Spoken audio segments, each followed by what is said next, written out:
하나님의 말씀은 마가복음 1장 40절에서 42절의 말씀을 합독하겠습니다. 한 문둥병자가 예수께 와서 도로 엎드려 간구하여 가로되 원하시면 저를 깨끗게 하실 수 있나이다. 예수께서 민망히 여기사 손을 내밀어 저희에게 대시며 가라사대 내가 원하노니 깨끗함을 받으라 하시는데 곧 문둥병이 그 사람에게서 떠나가고 깨끗하여진지라. 아멘. 자, 오늘 이 말씀대로 문둥병자가 예수님 앞에 왔을 때 이 문둥병자는 유대인 중에 한 사람으로 성 밖에 있는 사람입니다. 자, 그런데 이 문둥병자의 원은 문둥병이 낫는 것이 가장 중요한 거죠. 왜? 문둥병이 나야 성전에 들어갈 수가 있기 때문에. 그래서 이 사람들은 하나님을 믿었기 때문에 하나님 앞에 기도하는 사람들입니다. 그런데 안 났습니다, 이것이. 그런데 예수님 앞에 나왔습니다. 여러분, 하나님을 믿고 하나님을 절대자라고 믿는 사람이 당시에 예수님을 인정하고 나온다는 것은 매우 어려운 그 율법주의적 유대주의 사상을 깨지 않으면 절대로 예수님 앞에 나올 수가 없습니다. 그 예수님 앞에 나와서 병을 고쳤을 때 그 병 고친 자들이 오히려 유대인들에게 바리새인들에게 막 해코지당하는 이런 일들이 많이 있었습니다. 그렇기 때문에 정말 예수를 그리스도로 인정하지 않으면 못 나오는 거예요. 그럼 나오면 인정하는 거예요. 그런데 하나님을 믿는 사람의 입장에서 정말 예수가 그리스도인가를 인정하기가 매우 어려운 것이 유대인의 틀이었습니다. 자, 여기에서 이 사람은 나와서 예수님 앞에 원하시면 저를 깨끗하게 하시옵소서. 기도 많이 하는 사람이 하나님 앞에. 그런데 안 됐다는 얘기예요. 그럼 예수님이 저를 깨끗하게 좀 하실 수 있나? 라고 예수님이 해주기를 원하는 거예요. 간절히 부탁을 하는 거죠. 그러니까 하나님 말씀대로 하나님이 긍휼히 여기는 자를 긍휼히 여기시고 긍휼히 여김을 받으러 나온 자예요. 예수님 하신 말씀대로 마태복음 5장에도 긍휼히 여김을 받는 자는 복이 있나니 저희가 긍휼히 여김을 받을 것입니다. 팔복에서 나온 말씀 중에 하나입니다. 나오는 자들 전부 긍휼히 여기셔서 그들을 낫게 했습니다.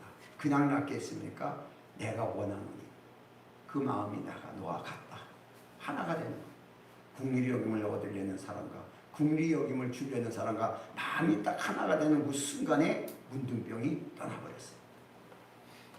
뭐 문둥병아 나라, 문둥병아 떠나라, 문둥병을 가져다 주는 귀신아 나가라 이렇게 안 합니다. 우린 꼭 그렇게 얘기를 합니다. 마음이 하나가 된 거예요.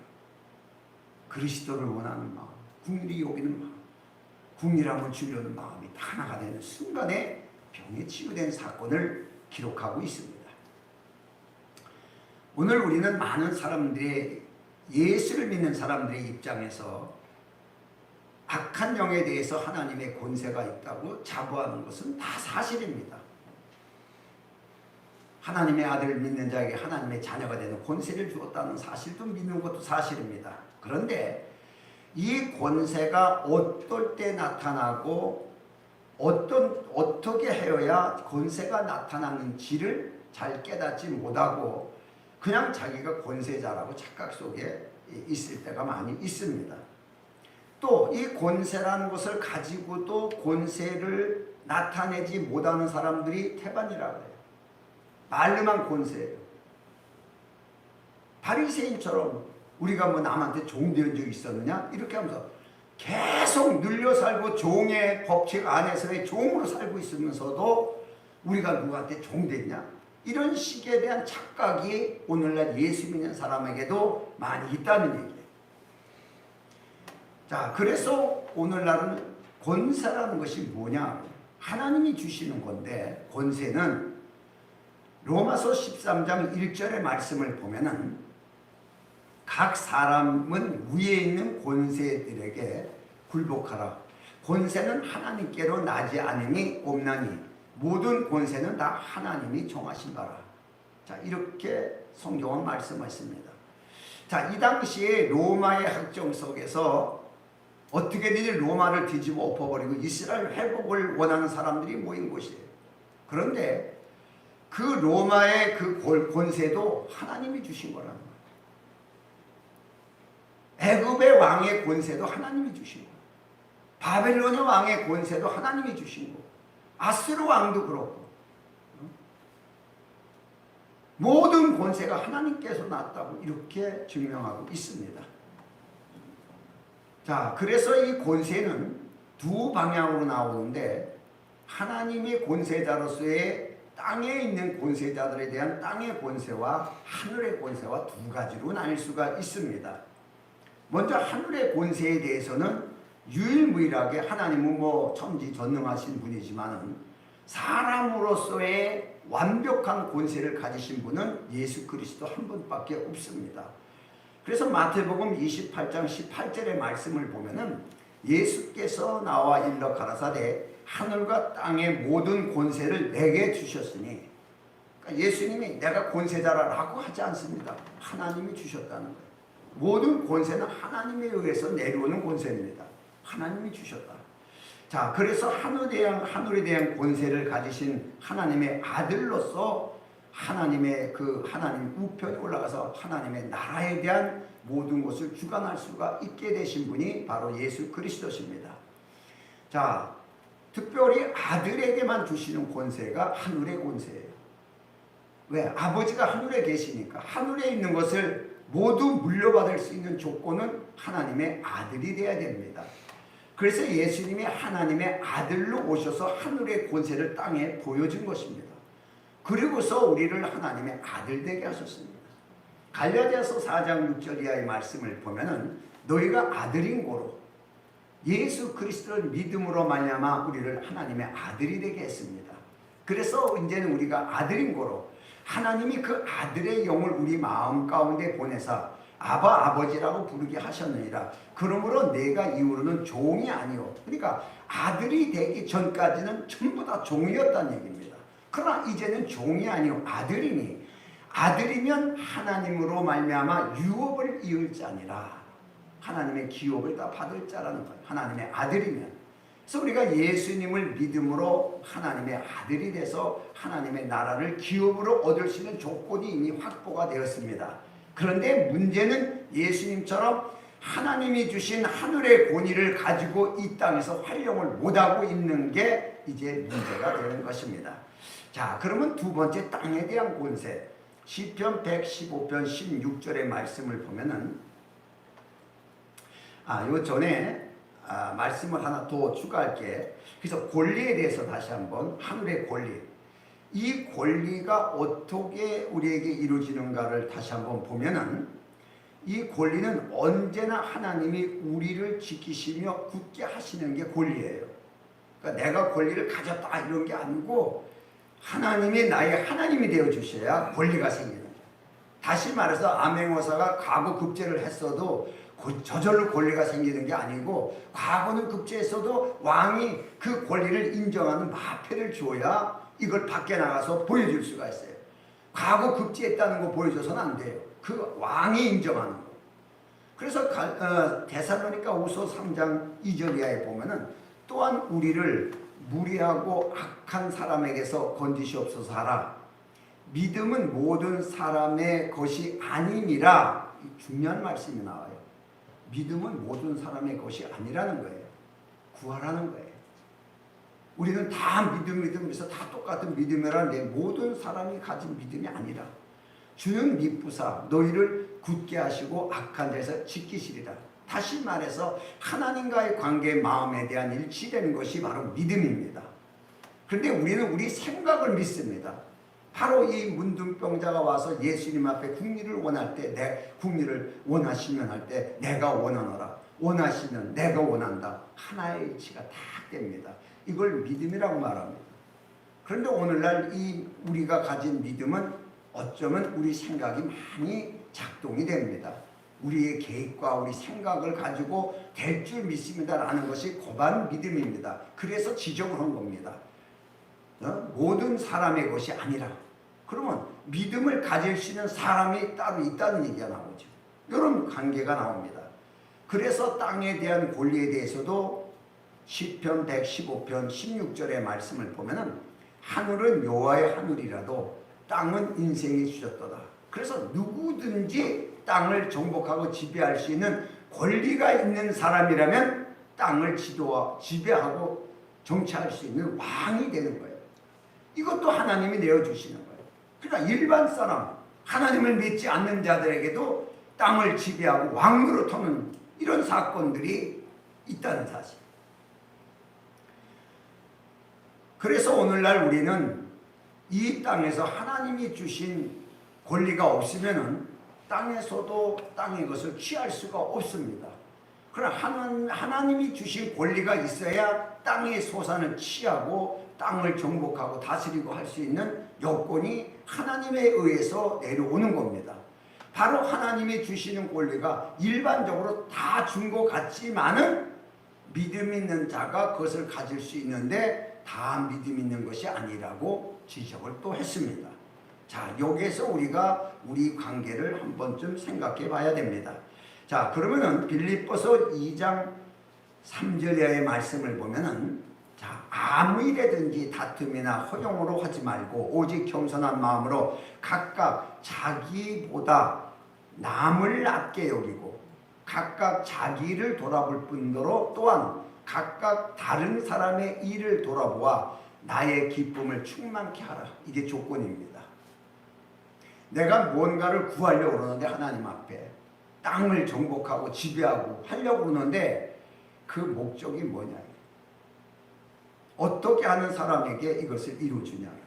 누군가를 때문에, 누군가를 위해서, 나의 개인 목적 위한 게 아니라 누군가 때문에 이렇게 할 때 하나님께서는 그에게 권리를 주고 권세를 주시겠다는 약속의 말씀을 했습니다. 자, 그러니까 오늘날 우리가 하나님이 권세를 주셨어도, 하나님의 자녀가 되는 권세를 주었어도 바로 이런 마음에 대한 의지를 발동하지 않으면은 우리의 의지를 초월하지 않습니다. 그냥 내가 권세자라고 막연하게 내 것만 달라고 구하고 있는 이런 상태라면은 하나님은 우리에게 필요한 것만 주지 더 큰 걸 주지 않습니다. 다시 말해서 우리의 의지를 초월하지 않는다는 얘기입니다. 우리가 하나님의 말씀에 응하지 않으면은, 다시 말해서 응하지 않으면 하나님이 우리에게 권세를 나타나게끔 하지도 않는다는 것입니다. 그러니까 하나님의 말씀에 먼저 내 의지가 발동돼야 돼요. 내 의지가 그것에 접수되고 발동이 돼야 하나님은 우리에게 그 권리를 주어서 그것을 행하게 하십니다.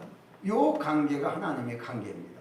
그러니까 예수님이 이 땅에서 하나님의 권리를 갖다가 당당하게 그를 이루기 위해서는 어떻게 해야 돼요? 오직 아버지 말씀대로, 오직 아버지 말씀대로, 내 생각이 아니고 절대적인 이 관계를 가졌을 때 예수님 앞에서 나타나는 것은 초월적인 엄청난 이적과 표적이 막 나오게 돼 있어요. 이건 우리도 우리에게도 마찬가지랍니다. 하나님 말씀과의 딱 하나가 돼서 맞기만 하면은 엄청난 표현이, 하나님에 대한 능력의 표현이 나타나게 되어 있습니다. 자, 그래서 하나님의 말씀대로 행할 때 그대로 역사가 이루어져요. 그러니까 베드로가 말씀에 의지하여 먼저 예수님이 그물을 깊은 곳에 가서 그물을 던지라고 말씀을 하잖아요. 그러니까 내가 말씀에 의지하여 그물을 내리다. 이렇게 말씀하시니까 그대로 되니라. 창세기 1장은 말씀하니까 그대로 되니라. 말씀하시니까 그대로 되니라. 베드로는 예수님이 말씀하시니까 그물을 내가 내리리이다. 자, 말씀의 관계에 내 의지가 딱 움직여서 하나가 되는 거예요. 이때 그물을 던지니 그물이 찢어지도록 고기가 많이 잡혔다라고 성경은 기록하고 있습니다. 이 사람이 그 전에는 말씀에 있지 않을 때 자기 열심으로 그물을 던졌습니다. 밤에 새도록 고기가 안 잡혔습니다. 말씀이 없는 노력, 하나님의 말씀이 없이 내 노력으로 밤새 그물을 던졌어도 고기는 잡을 수가 없었습니다. 그러나 말씀에 의지할 때 다른 노력이 필요 없어요. 그냥 던지니까 잡혀요. 엄청난 역사가 나옵니다. 우리의 착각은 우리가 다 말씀대로 살고 있다고 착각을 할 때가 많이 있어요. 그래서 그대로 우리가 하나님 앞에 말씀을 듣고 있다고 생각한다면은 성경이 계시록 7장에 교회들에게 하시는 말씀 중에서 성령이 교회들에게 하시는 성령의 음성을 들으라고 하지 않습니다. 왜? 교회는 다 하나님 말씀을 듣는 곳인데 이렇게 생각하면 되는데 왜 성령이 교회들에게 하시는 말씀을 들으라고 했을까요? 못 들으니까. 하나님은 다 믿는데 말씀을 못 들으니까 하나님은 믿는데 자기 의지대로만 하는 거예요. 말씀과 겹쳐서 의지가 나와야 되는데 말씀이 없이 자기 의지대로 하는 거예요. 이런 문제가 권세를 주었어도 표현하지 못하는 사건이 이루어지고 있습니다. 사도행전 16장 16절 이하의 말씀을 보면 중요한 사건이 하나가 나오는데 우리가 기도하는 곳에 가다가 저 많은 귀신 들린 여종 하나를 만나니 점으로 그 주인들을 크게 이야기하게 하는 자라. 바울과 우리를 쫓아와서 소리를 질러 가로되 이 사람들은 지극히 높은 하나님의 종으로 구원의 길을 너에게 전하는 자라 하며 이렇게 바울을 귀찮게 하게 됩니다. 계속해서 자, 귀신 들린 이 사람이 바울에게 하는 말이 정확하게 맞습니다. 구원을 이루기 위해서, 구원을 전하기 위해서 온 하나님의 사람입니다. 자, 그런데 이 귀신이 하는 말이 계속적으로 똑같은 얘기를 해요. 그런데 사도행전 16장 18절에 가서는 이같이 여러 날을 하는지라 바울이 심히 괴로워 돌이켜 그 귀신에게 이르되 예수 그리스도의 이름으로 내가 네게 명하노니 그에게서 나오라 하니 귀신이 즉시 나오는지라 그랬어요. 자, 여기서 무엇을 깨달아요? 우리는요, 누군가가 나를 높여주기를 굉장히 좋아해요. 그래서 어떤 교회도, 구로동에 있는 어떤 교회도 자기가 하나님 천사 앞에 들려있고 하나님 앞에 들려있고 예수님이 안고 있고 뭐 이런 거 본 사람이 그 증거를 합니다. 우리 목사님이 지금 이렇게 계시고 지금 주위에 천사들이 둘러싸여서 이렇게 계시고 말이에요. 이렇게 옆 사람들이 바람잡이 같이 말을 하게 됩니다. 맞는 말이라도 사람이 하는 말에 따라서 인정을 받는 것은 이 문제가 굉장히 큰 사실이에요. 사람이 하는 말에 따라서 종말론으로 빠져들어간 사람이 환상을 보고 하방이의 말을 듣고서 빠져나간 사람이 신학박사, 그 누구예요 그게? 하여튼 그 사람은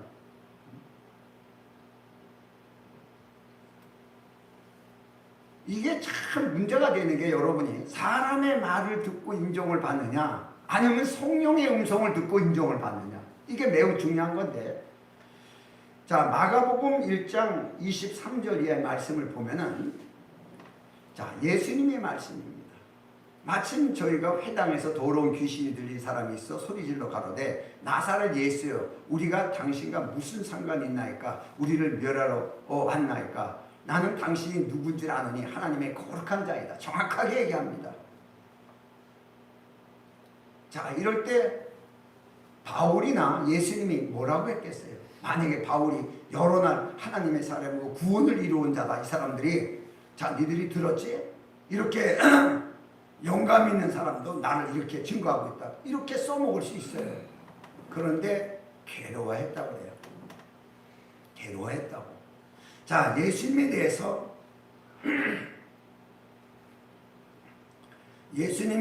정확하게 얘기합니다. 정확하게. 그런데 예수님이 뭐라 그래요? 잠잠하고 그거에서 나오라 그래요.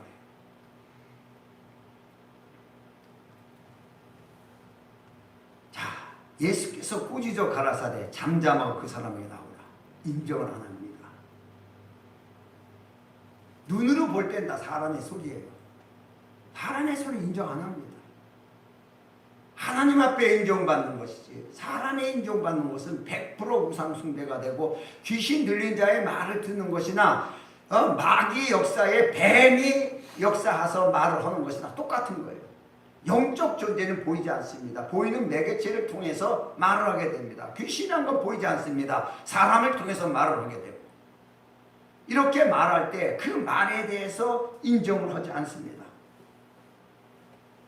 다시 말해서 성령께서 우리에게 감동 주시고 말씀하시는 것은 우리 마음에 사실 평안이 옵니다. 그런데 이 악한 영에 대해서 말하는 것은 마음이 불쾌해져야 맞는 것입니다. 누군가가 나를 칭찬하기 위해서 막 얘기한다면 그거 조금 불쾌해져야 돼. 하지 말으라니까 하지 마요. 이렇게. 그런데 그걸 자랑스럽게 남한테 이거 보라고, 내가 이런 사람이라고 한다면 이 사람은 굉장히 낮은 사람이죠. 어디에 증거를 받고 있냐는 게 어디에. 그러니까 사실 뱀이 말할 때 하와가 그 뱀의 말을 듣습니다. 이것 때문에 넘어갑니다. 인정으로. 뱀을 우습게 본 거예요. 내가 사람인데. 여러분, 그 뒤에 역사하는 영의 말이에요. 여러분요, 기넓은 사람들이 그래서 위험한 거예요. 웬만한 건 뭐 자기에게 좋은 얘기 같다고 생각하는데, 여러분, 아무리 좋은 얘기 같아도 하나님의 말씀에 근거하지 않으면 안 맞는 얘기입니다. 차라리 여러분이 혼자 기도할 때 하나님이 감동하시는 하나님의 말씀, 평안하라, 두려워 말라, 내가 너와 함께한다. 사실 이 말 한마디면 우리 다 끝나요. 이게 주님의 음성이냐 사람의 말이냐, 이게 여기에서 차이가 나는 거예요. 이걸 분별할 수 있어야 됩니다. 그래서 이 권세의 문제에 대해서는 이제 여기서부터 중요한 거예요. 여러분은 다 권세가 있습니다. 권세가 있는데 이 권세가 어디에 대한 권세인가를 우리가 알지 못하면서 남발하는 것이 교회 역사적으로 쭉 나옵니다. 다시 말해서 사도가 있고 속사도가 있고 제자들이 있고 뭐 이렇게 있습니다. 누가 높은 자예요? 사도가 제일 높은 자다. 우리는 이렇게 신학적으로 배웠습니다. 여러분, 사람 관계에서, 믿음의 사람 관계에서는 높고 낮음이 없습니다. 그러니까 다시 말해서 우리가 여러분 자신이 한 형제들 간의 교우 관계에서는 권세가 없다는 얘기입니다. 그런데 이것을 모르고 권세를 세우는 사람들이 있어요. 목사가 제일 높고, 그 다음에 부목사고 전도사고, 장로고, 그 다음에 안수집사고 집사고. 권사는 어디지? 권사는 장로하고 비슷하게 껴오기다. 뭐 이래서 장로 부인들이 거의 권사가 되고, 이래서 무슨 계급사회처럼 이렇게, 내가 교회 다닐 때도 그런 적이 있었어요. 집사가 얘기하는데 듣지도 않는다는 식으로. 이런 말을 내가 직접 들었습니다. 참, 그래서 어이가 없이 내가 웃고 그냥 가세요. 험한 말이 내가 막 나오려는데 그냥 가세요. 그러니까 그냥 가더라고요. 교회 안에서. 자리 앞쪽에 앉았다고. 자, 이런 문제를 나도 겪어보면서 자랐습니다. 그런데 이 교회 안의 직분적인 권세는 계급제도로 나온 것으로서 어디서 나온 거냐면 이게 권위주의를 만든 가톨릭에서부터 나온 것입니다. 그래서 모든 권위가 가톨릭에 있고, 그래서 그들이 통치권을 가지고, 그들의 권위 속에서는 교황이란 존재가 최고의 하나님의 대변자로, 그가 한 말은 곧 법이 되는 거예요. 이럴 정도로 권위를 가지고 있습니다. 이런 제도에서 종교개혁이라는 것이 일어나면서 우리 교회들이 장로교가 생기고 감리교가 생기고 루터교가 생기고 각각 교파의 적인 교회가 생기면서 그들이 가진 악습을 그대로 다 가져왔어요. 그래서 이들의 권위주의가 교회 신앙을 다 변질시켜 버렸습니다.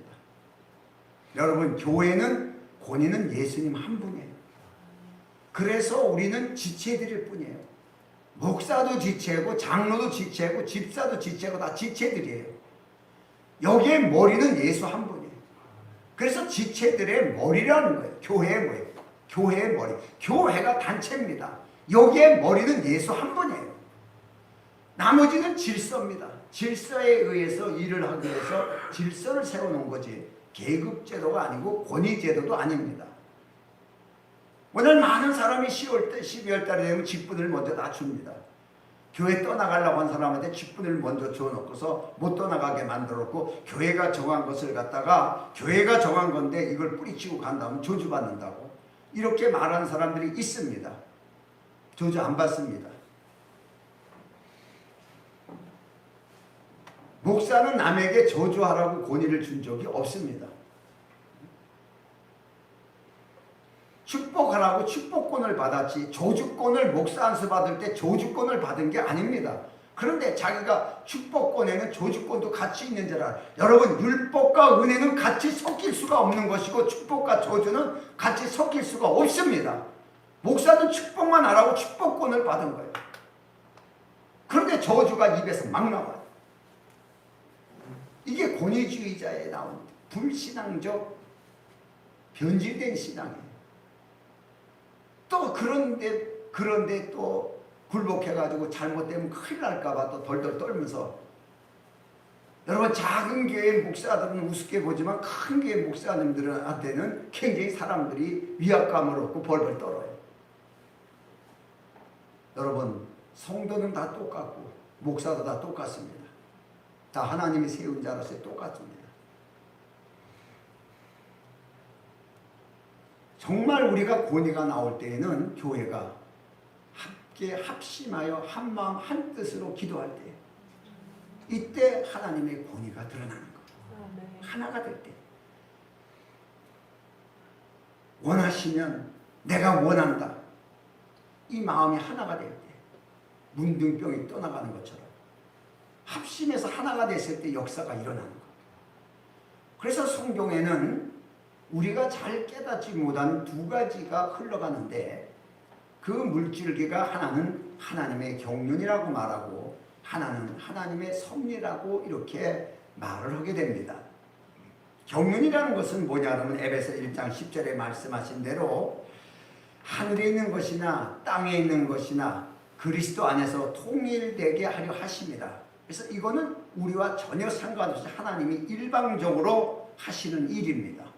하늘과 땅이 하나가 되게 만들기 위해서 하시는 일이에요.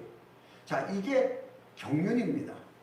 경륜은 사람의 의지와 전혀 상관없이 하나님이 일방적으로 천지 만물을 창조하시고 사람을 창조하신 것처럼 일방적으로 하나님이 계획한 뜻을 이루어 나가는 걸 경륜이라고 그래요. 자, 여기에서 우리가 더 중요한 것은 섭리입니다.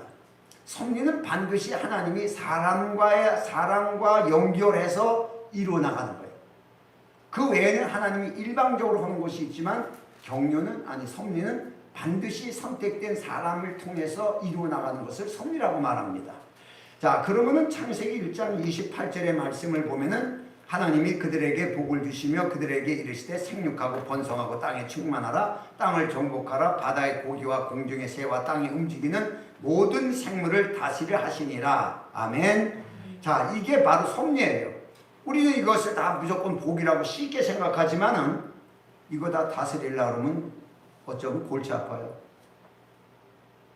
아니, 개 한 마리 키우기도 힘든데 예를 들어서 어떻게 땅에 바다의 고기까지 공중의 새까지 새까지 땅에 움직이는 모든 생물까지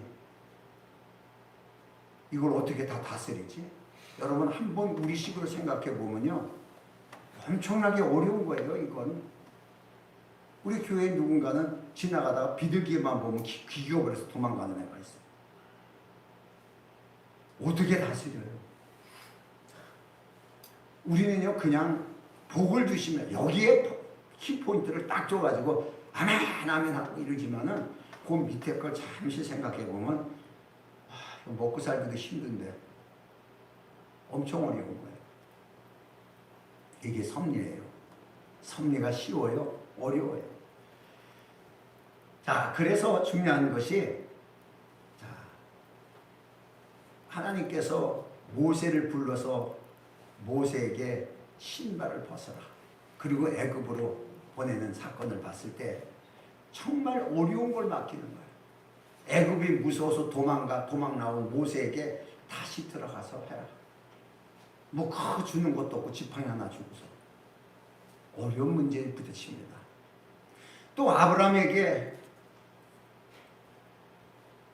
본토와 친척과 아비집 세 가지를 얘기를 합니다. 떠나라. 그 당시에 명동과 같은 동네, 서울 명동 종로통과 같은 동네에 사는데 어떻게 그 동네를 떠나서 어디로 가요? 글쎄 그냥 떠나. 그냥 떠나. 갈 바를 얘기하지 않았습니다. 그냥 떠나 거기를. 이래서 그냥 떠나게 돼요. 떠나는데 이거 엄청 어려운 거죠. 여러분 교회 따라 이사하는 것도 어려운 건데 이거 다 떠나는 거예요. 자기 뭐 직장이고 뭐가 다 떠나는 거예요. 이것도 엄청난 어려운 것입니다. 이런 섭리가 우리 가운데 있는 거예요. 예수님께서도 제자들에게 말씀하셔서 내 제자가 되려거든 자기를 부인하고 부모를 부인하고 친척을 부인하고 자기까지 부인하고 나를 쫓아야 내 제자가 된다. 이것도 참 어려운 얘기예요. 그러니까 이걸 쉽게 생각하는 게 베드로는 나는요 다 버리고 떠났어요. 나는요 집 생각도 안 해요. 배도 다 버렸어요. 전부 버리고 떠났어요. 이렇게 자랑스럽게 얘기를 합니다. 예수님이 그 얘기를 한 게 아닌데 우리는 엄청난 어려움에 이렇게 봉착될 때가 많이 있습니다. 이걸 섭리라고 해요. 나 같은 사람은 목사 되는 게 섭리 중에서 제일 크게 느낀 거죠. 목사 되라. 그럼 목사가 돼야 되는데 목사가 되면 일단 하나님이 주신 걸 먹고 살아야 되는 게 목사 레인입니다. 그렇게 되면 내가 가진 직업을 다 포기해야 되고 다 정돈을 해야 됩니다. 이게 쉬운 일이 아닙니다. 그런데 은혜는 뭐냐? 할 수 있게 하시는 게 은혜예요. 내 스스로는 어려운데 이것을 할 수 있게 하나님이 하시는 거예요. 그 마음의 부유를 주는 거예요. 아, 이거 별거 아니구나. 먹고 살 수 있구나. 하나님의 부유가 들어오니까 믿음으로 이게 바뀌어지는 거예요. 이래서 뭐 쉽게 무슨 뭐다 하나님이 일한다고 뛰어다녔다가 먹고 살기 어려워가지고 뭐 투잡 뛰기 시작하고 삼잡 뛰기 시작하고 뭐 이렇게 막 하는 것 때문에 문제가 많은데 뭐 투잡을 지금 허락해야 되느냐 말아야 되느냐 아니 총회에서도 문제예요 이것이 지금. 그럼 그것도 허락했어도 돈이 안 생겨요. 그러니까 아유 걷어치워야 되겠다고 목회 걷어치운 사람이 있습니다. 내가 아는 사람 중에 하나. 처음부터 아니했어요. 처음부터. 이런 사람은 누구 말을 듣고 시작했냐. 성령의 음성이 아니라 전부 사람의 말을 듣고 목회자가 돼야 된다고 하니까 사람의 말을 듣고 시작한 거예요. 하나님의 음성을 들어야 됩니다. 모든 일에 하나님의 음성이 나한테 직접적으로 확신을 가지고 들어갈 때는 하나님이 책임지는 거예요. 그러나 사람의 말을 들은 것은 책임질 사람이 없는 거예요. 이런 관계가 지금 굉장한 이 목사 세계의 부작용들이 일어나고 있습니다. 하나님이 무능해서 지금 그 수천 명에 이르는 목회자가 지금 생활이 어렵고 임지가 없어서 목사 면허증만 가지고 있는 것처럼 있는 사람이 수천 명인데 하나님이 무능해서 그렇게 만드냐고 자기 종을. 누구 음성을 들었냐? 누구의 말을 듣고 순종했냐? 그러니까 바울이 그 얘기하는 거야. 내가 사람의 말을 듣냐? 하나님의 말을 듣냐? 사람의 말을 듣고 내가 사도가 됐다면 내가 하나님의 종이 아니니라. 이 뜻이에요. 어째 우리가 성경을 보면서 숱한 사람들 예언기도하는 이상한 것들한테 말을 듣고서 거기에 현혹돼가지고 목사가 돼가지고 고생하면서 돈은 다 날려버리고 재산 다 날려버리고 이러고 사는 사람들이 수도 없이 많습니다. 그들을 평가하려고 얘기하는 것이 아니라 오늘 우리들은 과연 누구의 음성을 듣고 있냐? 누구 말을 듣고 있냐? 어떤 이치에 따르냐? 성경으로 돌아가시기 바랍니다. 언제나 성경으로 돌아가서 어떤 문제, 천지 만물을 창조하신 그 말씀의 역사가 기록되어 있는 성경만이 우리의 모든 해답이 기록되어 있고 문제의 해결책이 기록되어 있고 하나님의 음성이, 하나님의 약속된 언약이 기록되어 있는 것이 바로 성경입니다. 이걸 가려버리는 것이 사단이에요. 눈을 가려서 성경을 깨닫지 못하여 이스라엘이 의식법에 빠진 것처럼 오늘날도 사단이 눈을 가려버리고 귀가 가려지면 은혜를 받지 못하고 의식법에 빠져가지고서 스스로 교회 나온 걸로 떼어갑니다. 여러분, 안식일을 지키기도 망했습니다. 여러분, 인간의 의식은 인간을 키워줄 수가 없는 거예요. 오직 하나님의 말씀만이 우리를 살릴 수가 있습니다. 자, 그래서 말씀에 대한 권리가 있는 것이 가장 중요한 것이에요. 그래서 결론적으로 빌립보서 2장 13절의 말씀을 보면은 너희 안에 행하시는 이는 하나님이시니, 이게 중요합니다. 내가 하는 게 아니라 하나님이 행하신다. 자기의 기쁘신 뜻을 위하여 너희로 소원을 두고 행하게 하시나니, 다시 말해서 하나님의 소원을 우리에게 주시고 여기에 동의해라, 이 뜻이에요. 내 기쁘신 뜻이 이런 것인데 이걸 너희 안에, 네 마음 안에 내가 넣을 테니까 너는 너희 마음에, 이 마음으로 이것을 동의해라, 이 말씀을 하신 거예요. 내가 원하노니 저를 원하십시오. 내가 원한다. 이미 병든 자를 고치러 오셨습니다. 그 국리를 원한 자는 문득병자입니다. 숱한 문득병자가 많이 있어서도 하나님의 국리하심과 그 말씀에 대한 하나님의 뜻을 원하면 나오는 자, 예수님이 바로 내가 원하는, 같이 마음이 하나가 되잖아요. 사도행전 13장 22절에도 말씀을 보면은 다윗에 대한 이야기입니다.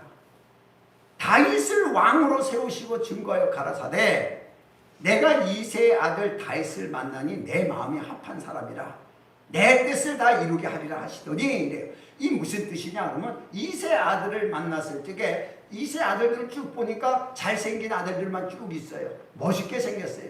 그들한테 기름 부음을 하려고 할 때 하나님이 그거 아니다. 그래가지고서 다윗이 온 다음에 다윗에게 기름 부음을 합니다. 이 기름 부음을 한 것이 저 사람이 내 마음에 든다. 내 마음의 소원을 저 사람한테 집어넣어야 되겠다. 그래서 기름 부음이 들어가는 거예요. 여러분, 이게 안수라는 겁니다. 그 하나님의 마음이 다윗에게 들어갑니다. 다윗에게는 하나님의 소원이 들어가 있습니다. 그래서 왕으로 세웁니다. 왕으로 세웠는데 왕이 되니까 다윗이 하나님의 소원을 벌써 얘기를 합니다. 나는 이렇게 궁궐에서 이렇게 사는데 하나님의 배는 이렇게 텐트 안에 있어서 이거 안 되겠다. 이 마음을 딱 하니까 하나님이 이제야 내 소원을 깨닫는구나, 나의 소원을 깨닫는구나, 이렇게 되는 거예요. 그래서 손자를 보내서 엄청 축복을 하잖아요. 하나님의 소원을 가진 자, 그 소원을 이루기 위해서 우리를 축복하시는 거예요. 하나님의 뜻을 이루기 위해서 우리를 축복하시는 거예요.